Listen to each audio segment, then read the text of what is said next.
We can now say, with moral certainty and considerable scientific authority, that the death of JFK was committed by a meticulously executed conspiracy which was obscured by an extensive cover-up. Murder in Dealey Plaza, edited by James Fetzer, goes to the heart of the JFK assassination. You'll read new and up-to-date information regarding the Secret Service, the Lincoln limousine, the medical evidence, the cover-up, altering the film, framing the patsy, and the silent historians.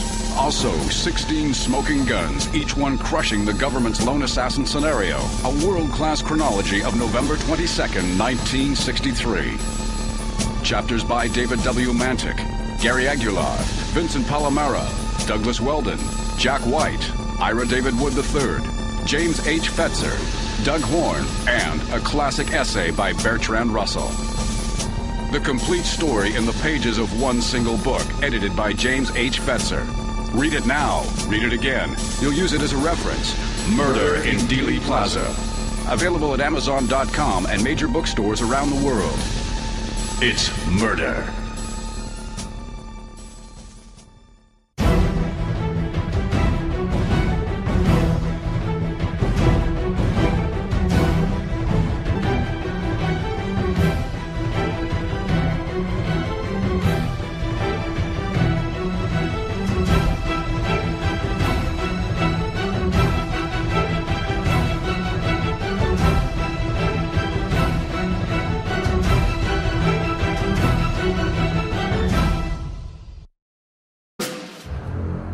This is Jim Fetzer, your host on The Real Deal. In Dallas, Texas, 3 shots were fired at President Kennedy's motorcade. It looks like one of those scenes of an old building being purposely dynamited and blown. When we are successful, I'm just a patsy, and we will be. Ready to make to come to the microphone, so we'll listen up. A new world order. So my name's Robbie Parker. It might have appeared that way, but from my close-up inspection, there's no evidence of a plane having crashed anywhere near the Pentagon. Let us never tolerate outrageous conspiracy theories concerning the attacks of September the 11th. President Kennedy died at 1 p.m. Live from the Media Broadcasting Center. You're listening to the new JFK show number 90. All right, here we go. We're going to be taking on Jim DiEugenio, and we're going to address the recent article, The Decline and Fall of Dr. James Fetzer. So we're loaded for bear. We are really ready to expose these ops, and we're not going to be playing around. All right, so Dr. Fetzer. Well, Gary, we don't want to beg any questions. We want to investigate whether his criticisms are or are not well founded, which depends upon 2 factors: whether he's using reliable evidence and whether he's committing fallacies. If he's not committing fallacies, if he is using reliable evidence, then he's made a case against me.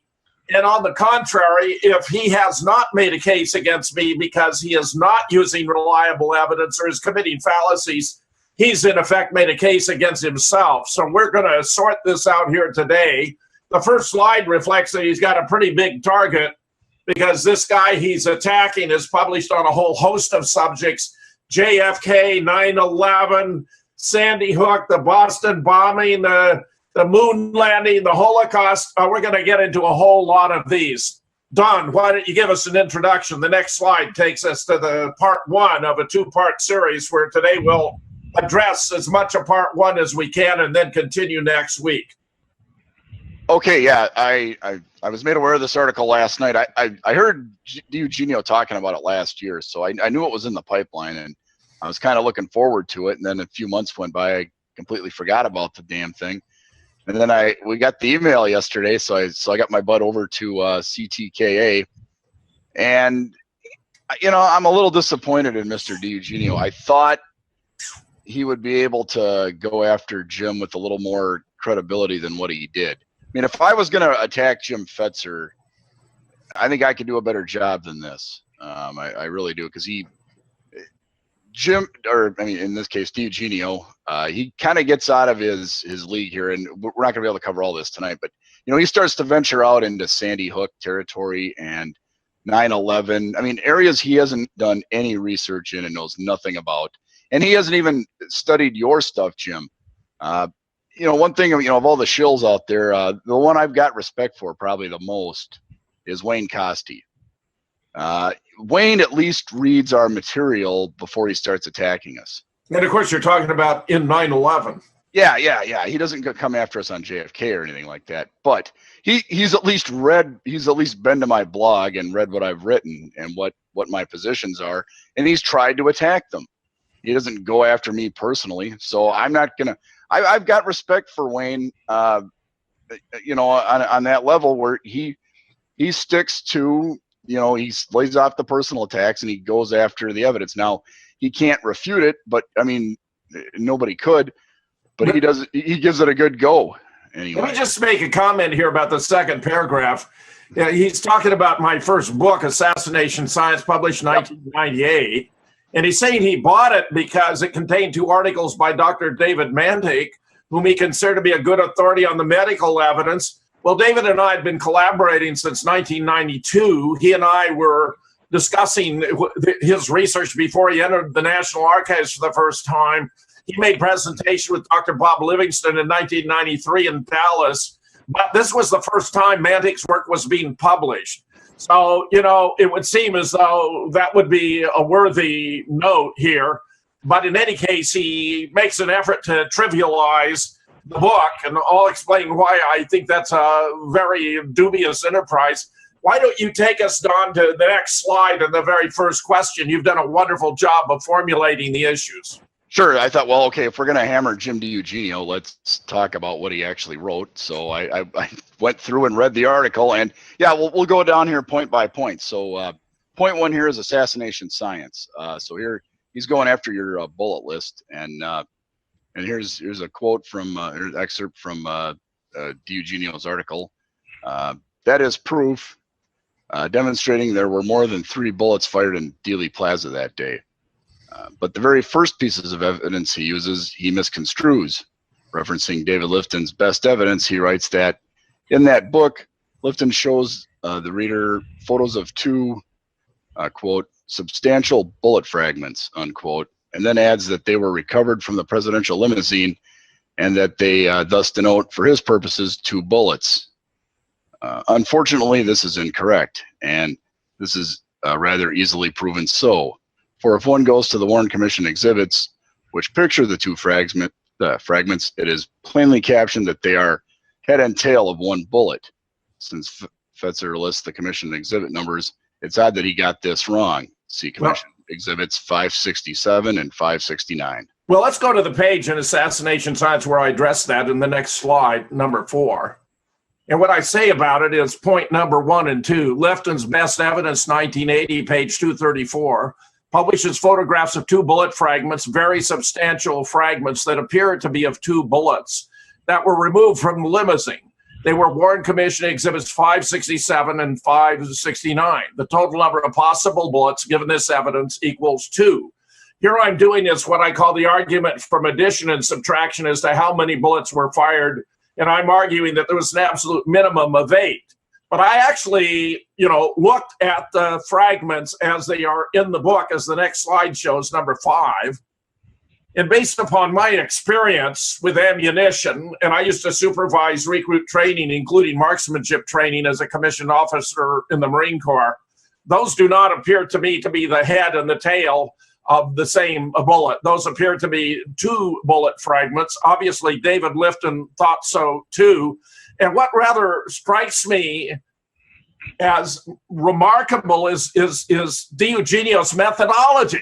He says there's a simple answer to this. Let's just go to the commission and read the caption. And he's taking for granted that the caption that the commission gave for these 2 fragments, that they were the head and back of the same bullet, is true. Now, my opinion is if that's his method to approach the study of JFK, why not just admit that the Warren Commission declared Lee Oswald was a lone assassin and let it go at that? Indeed, later on, he's faulting me for what he claims to be my failure to go back to the evidence. But I declare it appears to me he has no competence here, that he doesn't know what he's talking about. I don't believe he has any military experience. He's simply taken for granted what he's told by the Warren Commission, of all people. Turn to slide number 6, because I've been very interested in how many times JFK was hit. And here we have Thomas Evan Robinson, who was the mortician who prepared the body for a funeral. And that in addition to the large gaping hole in the back of his head, there was a small wound in the right temple, the entrance wound for that large blowout, and a wound on the back 5 to 6 inches below the shoulder, just to the right of the spinal column. A most interesting note here is his final remark in the bullet points: no swelling or discoloration to the face, meaning that he died instantly. If you look at slide number 7, this is my surmise of the number of times that JFK was hit, because he was hit in the back by a shot fired from the top of the county records building, about 5.5 inches below the collar and just to the right of the spinal column. He was hit once in the throat by a shot that actually passed through the windshield. And then after William Greer, the driver, pulled the limousine to the left into a halt, he was hit at least twice in the head. Once in the back of the head, he slumped forward. Jackie eased him back and was looking him right in the face. Here in the next slide, number 8, we have something approximating the total number, including the missed shots, because we had, in fact, a dent in the chrome strip, which was actually shown in the upper right-hand corner of an earlier slide. We had a shot that was pulled up out of the grass by a lieutenant, and we have a shot that missed and injured James Tague. Plus, we know there was as many as 3 shots to Connolly. So you got 4 hits on JFK. David thinks there may yet have been 1 more shot to his head. But a minimum of 4, 3 misses, that's 7, and then 1 to 3 hitting Connolly, that's 8, 9, or 10 shots. I don't see where DiEugenio, whether he quibbles about, the whether that's 2 fragments of the same bullet or not, has any ground to dispute the more important point. And just to make a few additional remarks about the book, slide number 9 shows David not only demonstrated that the autopsy x-ray had been altered by patching the rear area that's very, very bright, but that there was a distribution of bullets, small metal fragments that were indicative of a second shot to the head, where the larger fragments carry further forward. So he not only determined that there was alteration to conceal a massive blowout to the back of the head, but that there had been a second shot to the head in addition to the one ascribed by the Bethesda physicians at the vicinity of the external occipital protuberance, which had in fact entered the right temple, where its exit was what they were seeking to obfuscate by altering the x-rays. And then in slide number 10, we find we have a wonderful, sensational statement from Robert B. Livingston, MD, a world authority on the human brain, an expert on wound ballistic, who studied the reports of cerebral and cerebellar damage from Parkland and concluded that the brain shown in the diagrams and photographs at the National Archives cannot possibly be that of JFK, in part because it shows a completely intact cerebellum at the base of the head. And if you turn to slide number 11, you'll see the reports he was talking about. One physician after another reported extruding cerebellar as well as cerebral tissue, and that's utterly inconsistent with the diagrams and photographs found in the National Archives. Slide number 12 shows you the relative location of the cerebellum in relation to the cerebrum. So when I put this together, I sought to explain everything that you would need to know to appreciate what was going on here. And many appendices, including the official Bethesda autopsy report. And in slide number 13, you'll find I had a wonderful appendix from Charles Crenshaw where I asked him to draw the JFK wounds, and he drew both a throat wound, a small puncture wound with a straight incision before and after, and then this view of the back of the head wound, the size of your fist when you double it up, and from the side. So how DiEugenio can think he can denigrate assassination science is beyond me. He ignores most of the important evidence contained therein, and it seems to me he's simply incompetent when it comes to the medical evidence and doesn't have any idea of the importance of this. He knows David Mantick's name, but that seems to be the extent of it. Embarrassing. Okay, so yeah, from my point of view, the takeaway there is that the Warren Commission got it right and Fetzer got it wrong. I think that would, I mean, if you were to just sum up DiEugenio's little blast there in a nutshell, I think one could reasonably conclude that. That's right. But look, it's not just me. Charles Crenshaw, Bob Livingston, David Manning. There's a mountain of evidence there. Vincent Bugliosi, by the way, no proponent of conspiracy, acknowledged that mine were the only 3 exclusively scientific books ever published on the assassination of JFK. Yep. And let's go to point number 2, Don. Okay, let's go to 2. Yep. Okay, so Secret Service complicity. And here we get back to DiEugenio here, quote, "Then Fetzer's scientific reasoning veers off even more. He writes that the probability in favor of the Secret Service setting up Kennedy are anywhere from 1,000,000 to 1 to 1,000,000,000 to 1. See page 367. Quite naturally, he then concludes that the evidence of the Secret Service setup of President Kennedy is overwhelming. He uses the usual litany of complaints here, e.g., someone wiped out the back of the limousine outside of Parkland Hospital. My question, did Fetzer ever try and find the man who used a bucket to wipe out the back of the limousine? To my knowledge, he remains nameless to this day. Therefore, there is no interview with him to see why he did what he did, or if he did do it of his own volition or someone told him to do so. If these factors are not known, then how can one assign a mathematical probability to them happening?" Well, this is very embarrassing, Don. What I was doing was enumerating a whole series of actions by the Secret Service that looked incredible in the sense that they should not happen even once on any occasion. I assigned them the stunning improbability of 1 time in 10, 1 in 10, as though they would happen 1 time in 10, when actually they shouldn't happen 1 time in 1,000. Let's look at some of those, because it's very simple if you add them up. If you have 1 in 10 and another 1 in 10, that's 1 in 100 that the 2 should happen by chance. 3, 1 in 1,000, they should happen by chance, and there's 17. That means if you look at those 17, there's 1 over a 1 followed by 17 zeros. And I don't know how DiEugenio could possibly dispute the mathematics here, because they're as elementary as they could possibly be.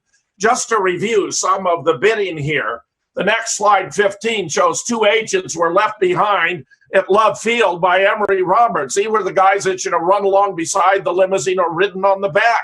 Does he think that was standard procedure and should have happened? Nothing nefarious there, Jim. Nothing nefarious there. Number 16. The limousines the motorcycle escort was reduced to 4 who were instructed not to ride forward of the rear wheels. One of them said it was the damnedest formation he'd ever seen. JFK's military aide, who normally sat between the driver and the agent in charge, was moved to the last vehicle along with the president's personal physician. They had to do that because they knew they were going to fire a shot through the windshield. If the aide had been there, it would have hit him instead of JFK. Here's another. Look at slide 17. They didn't cover the open windows. They didn't seal the manhole covers. I mean, look at this. The crowd was being allowed to spill out into the seat. Does anyone think that's appropriate procedure for protecting the President of the United States? Look at number 18. This is perhaps the single most appalling photograph from the entire motorcade, because an assassin in the bus with a hand weapon, with a 45, could have assassinated JFK on the spot. And look how the complete absence of crowd control, where the 112th Military Intelligence Unit was ordered to stand down. I mean, when it comes to presidential protection, this is an obscenity. Look at number 19.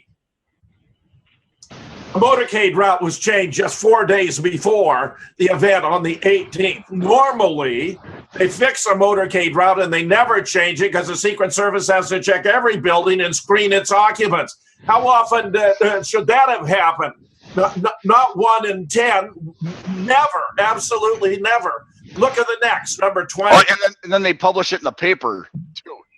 That was deliberately done so they could claim that the public knew, so that the man they were going to tag as the patsy would have had information. Most telling of all, The vehicles were in an improper sequence. The presidential limousine was placed first. Lower-ranking dignitaries, such as the mayor and the vice president, should have preceded him. Reporters were moved to the rear. The president's personal physician in the last car, putting him in the worst position should his patient require emergency medical treatment. This is truly stunning. And of course, in addition, the flatbed truck that would have carried the reporters covering the event was also canceled at the last minute. And now 21, we come to the point about which DiEugenio asks. At Parkland, where the moribund president was taken, a Secret Service agent took a bucket and sponge and began cleaning up the blood and brains from the limousine. When onlookers noticed a through and through hole in the windshield, the vehicle was moved. Does he think, is in his imagination, that, and you can see the bucket in the photograph, that an agent should have taken a bucket and sponge to wash blood out of the limousine? That was a crime scene on wheels.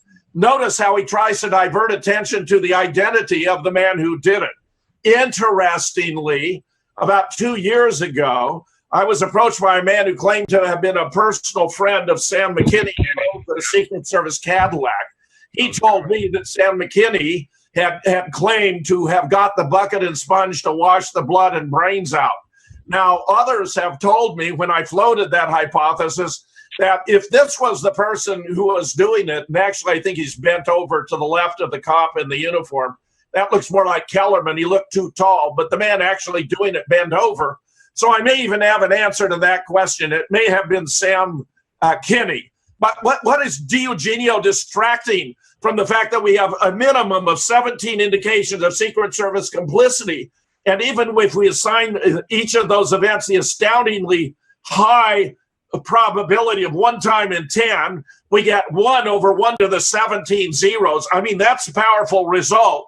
And to my knowledge, no one had made that specific argument before based upon the indication of Secret Service complicity.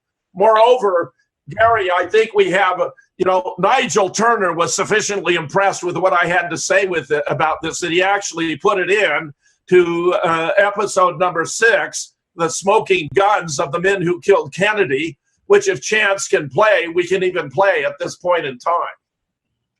Why?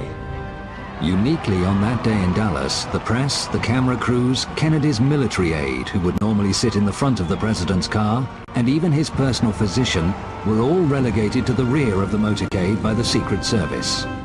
In a conventional motorcade, the president would be somewhere in the middle, surrounded by security and the press. In this case, the presidential limousine was set right out in front of every other limousine, which of course is the reason why the Secret Service destroyed the records of its own motorcades when they were asked for them by the Assassination Records Review Board. The most suspicious behavior by shift leader Emery Roberts was to be at the time of the shooting in Dealey Plaza. Tragically, he actually ordered the agents not to move during the heart of the shooting. Agent Sam Kinney, who drove the follow-up car, admitted as much to me and told me, quote, exactly right, end quote. And all these deficiencies begin and end with the Secret Service, because they were the prime movers. They were the ones who were directing the security arrangements from Washington up to and including in the heart of Dallas during security meetings. They were the ones that gave out assignments, vetoed or approved of security arrangements. So the buck stops with them. At Parkland Hospital after the president's death, the media were reporting that the fatal shots had come from in front of the presidential car. A press conference was conducted by Acting Press Secretary Malcolm Kilduff at 1:30 after the president had been pronounced dead at 1 o'clock. Malcolm Kilduff explained that it had been a simple matter of a bullet right through the head while pointing to his right temple, and attributing that finding to Admiral George Berkeley, who was the president's personal physician. This wound to the right temple and another wound to the throat, 3 different times described as a wound of entry, were widely broadcast on radio and television that afternoon. They were quickly suppressed because, of course, they contradicted the official government account, which was that 3 shots had been fired, all of them. Don, I'm struck that, Jim DiEugenio wants to trivialize the arguments I've made, but Nigel Turner, who many regard as knowing something about the subject, thought what I was having to report about Secret Service complicity was worthy enough to incorporate into the Men Who Killed Kennedy. Yeah. Okay. So with point 2 here, before we go to 3, we'll just sum up the gist of it. Is there was no Secret Service complicity. Well, I just wanted to add to what all those wonderful points that Jim just made. That Secret Service complicity. He also should have included William Greer pulling the limousine to a complete stop so that JFK could receive the coup de grace, and also Sam Kinney, who found Commission Exhibit 399, also known as the Magic Bullet, and he later on planted it on the stretcher. And this is ongoing research that Jim has done post-assassination science. So, it's just unbelievable. Yeah, it would come as news to me, Larry, if the last work I did on JFK was published in 1998. But maybe that's Jim DiEugenio's opinion. Tell us about point number 3, Don. Okay, so let's. So to sum it up, and Fletcher Prouty. How many interviews have you seen with Fletcher Prouty talking about Secret Service complicity? And anyway, that's right. All right, so okay, so obviously the Secret Service was in on it. Let's back. Okay, so point number 3. This takes us to Chauncey Holt, or Chauncey Marvin Holt, as he's sometimes referred to. And here's DiEugenio again, quote, "He now states that his witness Chauncey Holt reported in a radio interview that he was a counterfeiter who worked for the CIA in 1963, Ibid, page 368. He was ordered to bring false Secret Service identifications to Dealey Plaza on 11/22/63. That he disguised himself as one of the 3 tramps in the famous photographs of these hobos who, after being unloaded from a train car, were escorted through Dealey Plaza on the way to the police headquarters. If we added up all the researchers who have made claims about who these 3 tramps were, the number would probably be in double figures. To say on the basis of a radio interview that we know who they are and that Holt is credible, what is scientific about that deduction? What is even forensic about it? Suffice it to say, other researchers have dug into Holt's story at great length and have shown great doubt about his claims. For instance, that Holt traveled to New Orleans to deliver pre-printed leaflets to Guy Bannister's office for Oswald to pass out, when in fact there is evidence that these were printed in New Orleans and Oswald hand-stamped the leaflets with Bannister's address. Well, this is very embarrassing, as though that were the sole. I met Chauncey Holt. I sent him a copy of a 3.5-hour production I did on JFK, the assassination, the cover-up, and beyond in 1994. He called me up in the middle of the morning, about 3:30, to tell me he'd been up all night watching it, and he thought I had it right. I flew to California and met him in a restaurant at the Rose Bowl. I have subsequently read several manuscripts he wrote. I invited his daughter, Karen, to come to a Dallas conference. I believe I was co-chairing at the time, where we had a symposium. She took photos from the family album and presented them and imposed them over Chauncey's face. I know a lot about Chauncey. I'm unable to report all here and now, but even Jerry Rose, who is the editor of the 3rd decade and then the 4th decade, rose at the end to say that while he had always believed that the 3rd tramp was E. Howard Hunt, he had now been convinced that, in fact, it was Chauncey Holt, and wanted everyone to understand. Some would suggest that Jerry Rose might know even as much as Jim DiEugenio about these issues. But Jerry was there, and DiEugenio was not, and it's appalling to me that he makes these statements based on absolute ignorance. He knows nothing about me and my relationship with Chauncey Holt. Let's look at a couple of the photographs we're talking about. Number 23, where Chauncey was the 3rd. He described to me the paper bag. He told me what he had in it. It was a special communication system and a special gun, that the police were interested in the gun. None of these guys is dressed as hobos. Here's another photograph, 24, especially important, because we have identification from no less authority than General Victor Krulak of the Marine Corps and L. Fletcher Prouty that was the general who, Edward Lansdale, who supervised assassinations all over the world and whose fingerprints are on the Dealey Plaza assassination. Many of us believe that it was Lansdale who positioned the shooters and determined the sequence of shots. In slide number 25, we see the photograph where I believe I was the first to recognize that figure at the top left was George Herbert Walker Bush. When I was looking at a series of photographs in the Chief Curry's JFK assassination file, which he published when he became head of security for 7-Eleven stores, it was only available in a paperback edition. And then we have another photograph from the plaza where Lansdale's waiting to speak to Bush. Here we have a chapter of an appendix of the book, The Man on the Grassy Knoll, reporting the analysis of Lois Gibson, who was a forensic artist for the Houston Police Department. I invariably talk about Lois's identification of the three parties here. You can go to the next slide too, Chance, because she identified them as Charles Rogers, as Charles Harrelson, and go again to number 28. And the third as Chauncey Holt. And if you go to 29, she had an advantage in dealing with Chauncey because he actually came into her office and she had him present physically in order to make the determination. And the fact is that she's a celebrated forensic artist with many accomplishments to her name.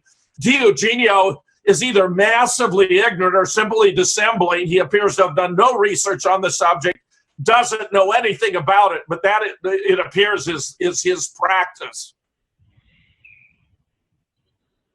So yeah, so the takeaway there is that DiEugenio likes to implicate the CIA in the operation, and yet when we have a bona fide CIA individual, he throws cold water all over it. Chauncey was working at the Los Angeles Stamp and Stationery Store as a contract agent for the CIA. He was a forger, a counterfeiter, a painter. He was directed by his handler, Philip Twombly, to prepare 15 sets of forged Secret Service credentials for use in and around Dealey Plaza. He was worried about getting the color-coded pins in time, but he did. He went there. The red truck, he was supposed to leave them parked in the lot behind the grassy knoll used by the Dallas Police Department, was not present. He wandered around Dealey Plaza. He told me so. More bad guys, killers, and mercenaries than you'd find at a Soldiers of Fortune convention. There's more to say about it, but I'm telling you, Jim DiEugenio knows not only nothing about Chauncey Holt, but nothing about my knowledge and familiarity with Chauncey and the evidence that substantiates his story. Jim, I also wanted to add to that Chauncey Holt is captured on film next to Lee Harvey Oswald while he's passing out leaflets in front of the Trade Mart in downtown New Orleans. So Chauncey Holt had been in New Orleans, and he was part of the whole operation there, along with Lee Oswald. Yeah, well, that's not going to impress. That's not going to impress Jim DiEugenio because he claims to be the authority about New Orleans and everything related to the assassination there too. Yeah, don't forget that Ed Haslam's writing a book on Chauncey Holt, and I talked to him in New Orleans, and he said that Chauncey Holt's the real deal. So that's certainly my conclusion too, but apparently not that of Jim DiEugenio. Let us continue. The next slide. Okay, now here's another one that gets the ire up of DiEugenio and some of these other people, Len Osanic and certainly Doug Campbell and Rob Clark. So Madeline Duncan Brown. Okay, so topic 4 here, and from DiEugenio's article, quote, "From here, Fetzer's book gets even worse. He starts writing about Madeline Brown and the infamous Murchison Party. Like the Three Tramps, this party has become a matter of evolution. Except in this case, it's not the identities that have evolved, it's the sheer number of persons reported present. Fetzer goes in all the way on this one. He has George Brown of Brown and Root, J. Edgar Hoover, John McCloy, Richard Nixon, and LBJ all on hand," page 369. When LBJ arrived, there was a closed-door private meeting of about 20 minutes in length. When it was over, Johnson told Madeline that Kennedy would be taken down. To go through all the problems with this rather tardy night before planning, and the credibility of Ms. Brown would be both laborious and cruel. Suffice it to say, Seamus Coogan has done some nice work on this Murchison gathering and found some good reasons to qualify it as suspect. Anyone who would cite Seamus Coogan as an expert on anything related to JFK is a total moron. The guy's a contrivance. He's a phony fictional character and a very nasty piece of work. Let's look at slide number 31. Before we go into that, I just want to say real quick, and I'll turn you loose here, Jim. Okay, this was not a planning the whole operation meeting, 20 minutes long, obviously not. Okay, I don't know if Jim DiEugenio's ever done any projects, but I'm an IT guy. Okay, when there's a major project underway, before they go live with it, there's several milestone meetings, and like the night before, or maybe even a couple days before the major project goes live, the heavy hitters will go into a boardroom for about 20 minutes or a half hour, and they make a call. Hey, is it go or no go? And that's what this meeting was here. Hey, are we going or not? You know, if we don't, because you know, like they had a no-go in Miami. They had a no-go in Chicago.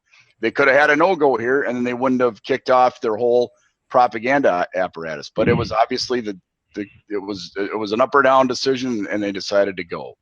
Don, you're exactly right. It was a ratification meeting because of Madeline's relationship with Lyndon, where they began an affair in 1948. She bore him a son, Stephen, not his only child out of wedlock. In 1950, she was invited to these events. It was a relatively small meeting, about 36 people, but some heavy hitters. J. Edgar Hoover was there. She thought it was in his honor. George Brown and Root Heavy Construction was there when the Vietnam War went down. The Brown and Root was given $1 billion to dredge a new port at Cam Ranh Bay, though I'm quite sure that it wasn't actually needed, because Vietnam has many magnificent natural ports. It's remembered Richard Nixon was there. He was driven out by a local Republican leader, worked in the same bank building where she was a young advertising executive. That John J. McCloy was there is particularly fascinating, since he was our former High Commissioner to Germany, former CIA to Chase Manhattan Bank, and was representing the Eastern establishment. When Lyndon Johnson organized the Warren Commission, there were 2 members of the House, 2 members of the Senate, and 2 so-called civilians. One of them was Allen Dulles, who undoubtedly had a key role in arranging all of this, and the other was John J. McCloy, who was supposed to be an independent but actually participated in the ratification meeting. When Lyndon showed up late in the evening, unexpectedly to most, the heavy hitters disappeared into a boardroom for about 20 minutes. When it broke up, she strode over to Madeline and told her, she thought she was expecting him to whisper sweet nothings. Instead, he told her in a hateful tone of voice that after tomorrow, he's not going to be embarrassed by those Kennedy boys any longer. That's not a threat. That's a promise. They had a rendezvous at the Driscoll Hotel in Austin, Texas, 6 weeks later on New Year's Eve, where she confronted Lyndon with rumors rampant in Dallas at the time that he'd been involved, since no one stood to gain more personally. Lyndon blew up at her and told her the CIA and the oil boys had decided that Jack had to be taken out. I believe this attack on Madeline is a covert way of attempting to discredit Lyndon's crucial role in the assassination. Madeline published a book about it entitled Texas in the Morning. Connie Kritzberger and she wrote a book called Dallas Did It, that to my knowledge was never published. But Connie has reported having read an article about the social event at the Murchisons in the newspaper that was subsequently deleted. She was very upset when a story of hers about the Parkland press conference was altered by her editor at the request of the FBI. But others who have fingered Lyndon Johnson go, look at slide 32. Noel Twyman, in his magnificent book, Bloody Treason. Go to slide number 33, where Noel figured out that the most perfect combination with the greatest probability of success was to combine the CIA military with the Secret Service, the Mafia, Lyndon Johnson, and Hoover. Lyndon's involvement was essential because he would become president. He was the only one who could guarantee the subsequent course of events, where there was a determination that no one who had anything to do with the assassination would ever be prosecuted for the crime. But Madeline's story has been substantiated by others. Look, slide number 34. Billy Saul Estes wrote a whole book about it. He knew Cliff Carter. He knew Malcolm Mac Wallace, Lyndon's personal hitman, who murdered a dozen people for Lyndon, including one of his own sisters. They had conversations before and after the assassination. Lyndon actually sent Cliff Carter down to Dallas to make sure all the arrangements were in place for the assassination. Billy Saul was convinced that they had both been involved. And Mack appears to have been the shooter in the book depository, firing at John Connally in the mistaken belief that it was the liberal Texas Senator LBJ tried to get out of the vehicle, into the vehicle to replace Ralph Yarborough, to get into the vehicle to replace Connally, but Jack overrode him on the ground that the chief executive of the state should ride with the chief executive of the United States. We get more from Bar McClellan, slide number 35, who talked about his work with the most powerful attorney in Texas and how arrangements were made for the assassination and the cover-up while he was there. Another, believe it or not, is 36, slide number 36, E. Howard Hunt himself, who gave a deathbed confession to his son, St. John, explaining he'd been on the back bench at Dallas, but that the chain of command had gone from Lyndon John to Cord Meyer to David Atlee Phillips to William Harvey to David Sanchez Morales, and then down to the mechanics, the shooters on the ground, their coordinators and supervisors. Even, as slide 37 shows, Jack Ruby, who had coincidentally been an investigator for Richard Nixon when Nixon was a member of the House Select Committee on Un-American Activities, explained to reporters when he was in custody after having shot Lee Oswald that it was the man at the top who was responsible. He tried to get Earl Warren to take him back to Washington. And the reporter said, "Are you talking about the guy at the top now?" And he said, yes. He even said that if someone else had been vice president, such as Adlai Stevenson, this would never have happened. The masterpiece of all this is slide number 38, the LBJ mastermind of the JFK assassination by Phil Nelson. Once you read a few chapters of this, you'll be blown away and understand completely how Lyndon's character made it virtually inevitable that he would brook no opposition, totally unscrupulous. He'd take any step necessary to become president of the United States, including even removing his predecessor by violence. Indeed, when Lyndon accepted running with Jack in 1960 in Los Angeles, one of his most prominent backers burst into the Johnson suite enraged that this was happening.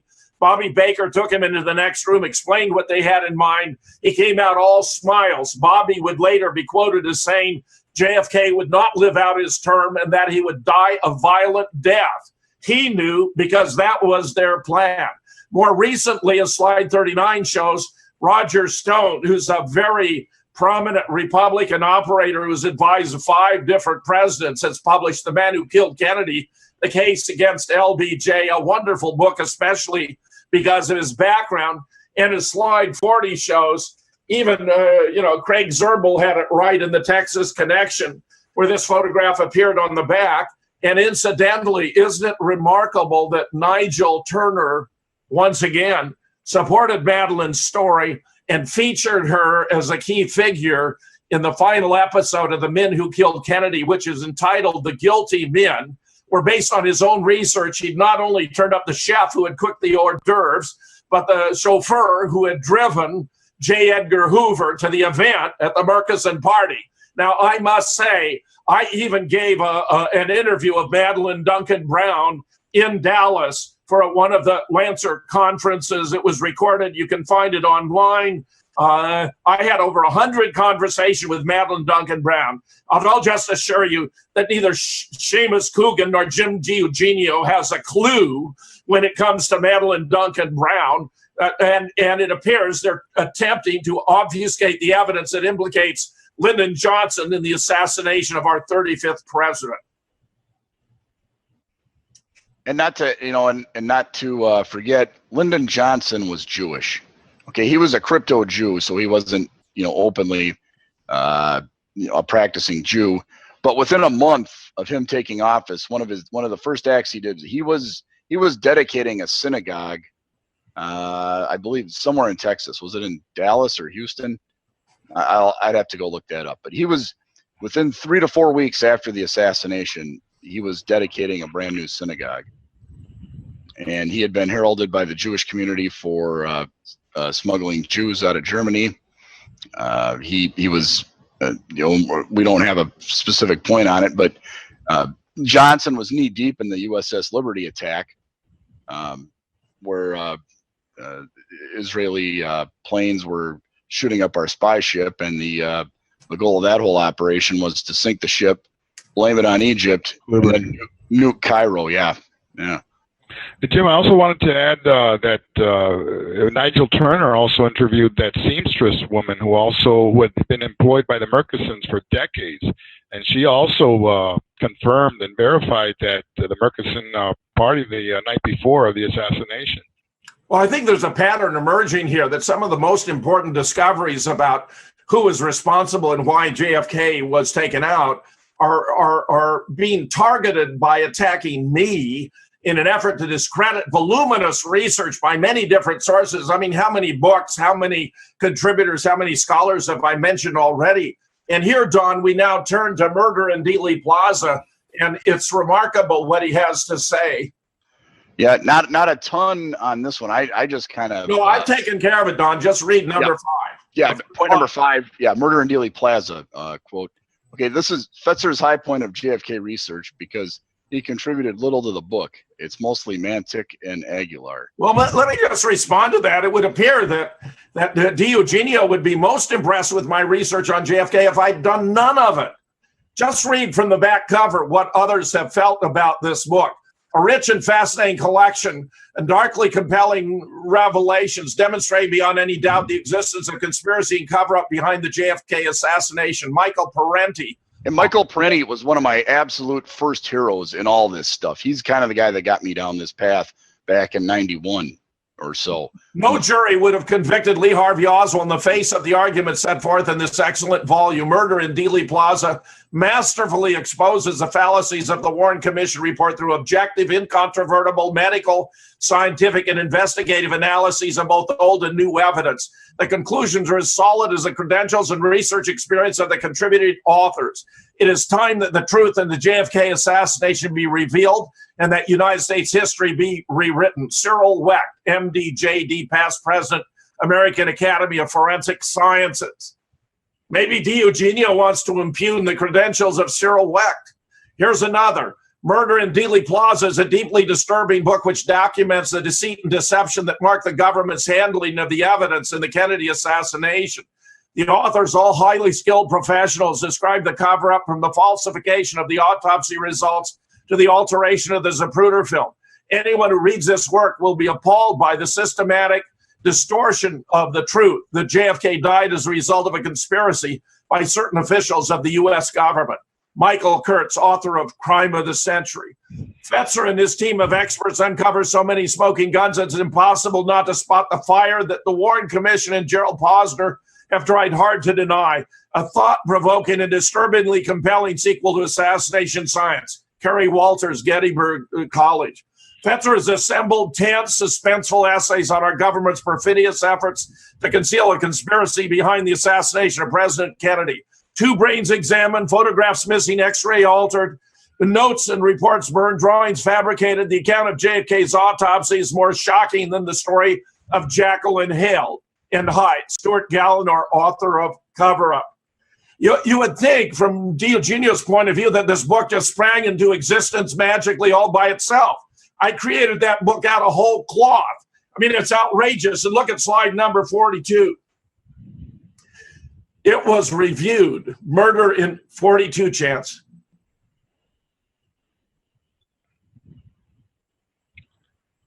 Chance.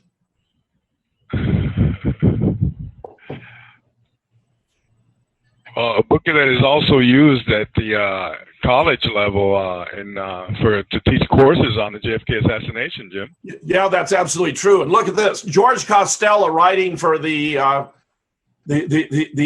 American Lawyer, formerly the Bar and Grill. This is a publication for attorneys who practice before the government, did a massive review, masterful. He actually received an award for writing this review, the conclusion of which is as follows. What does all of this mean?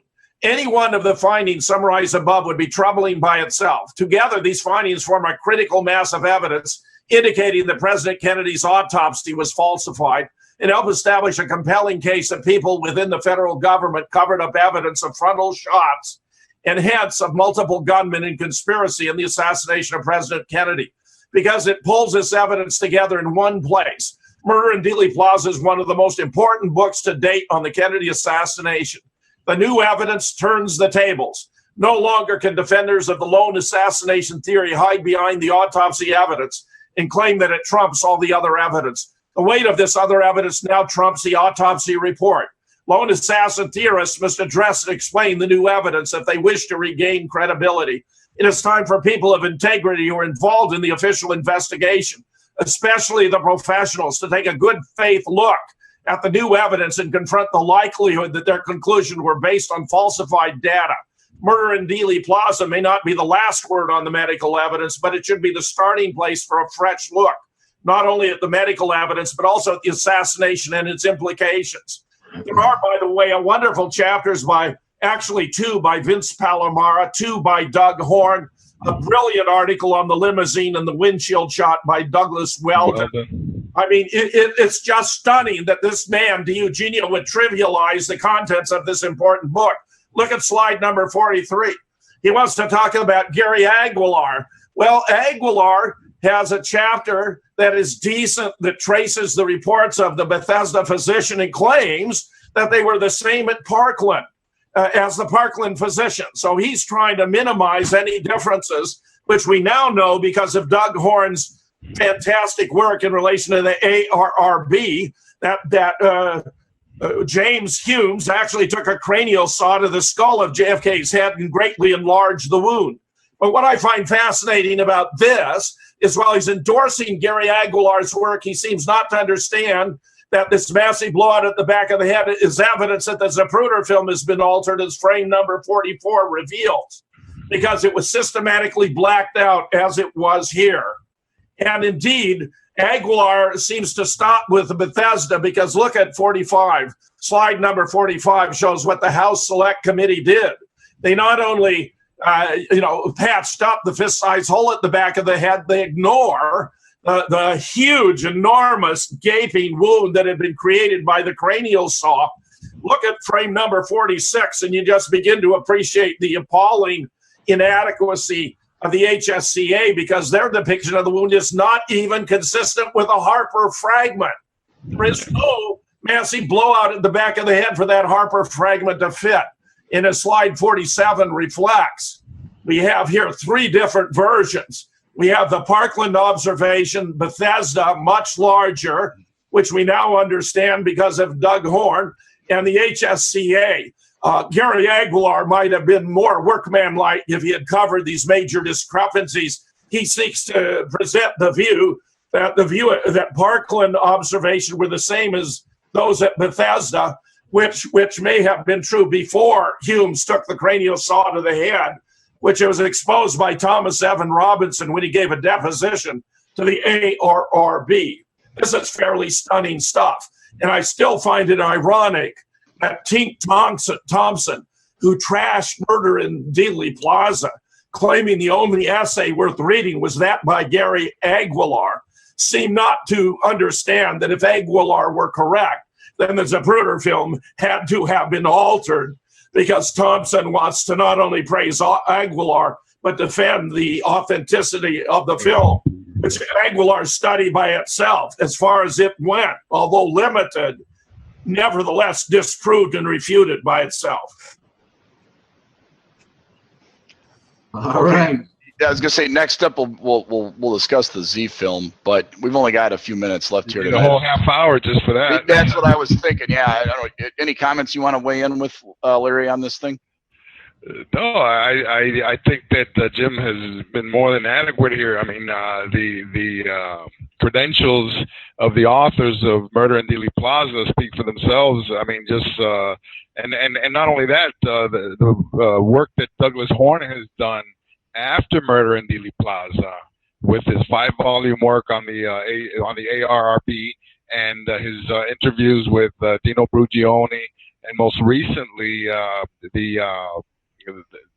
just the entire body of work that he has continued to do is just incredible, and just continues to pile on to verify that the Zapruder film has been extensively altered, and is something that, like I said, is going to take more than 5 minutes that we're left, the time that we're left with here. So, No, this is a good juncture. Don, what would you like to say?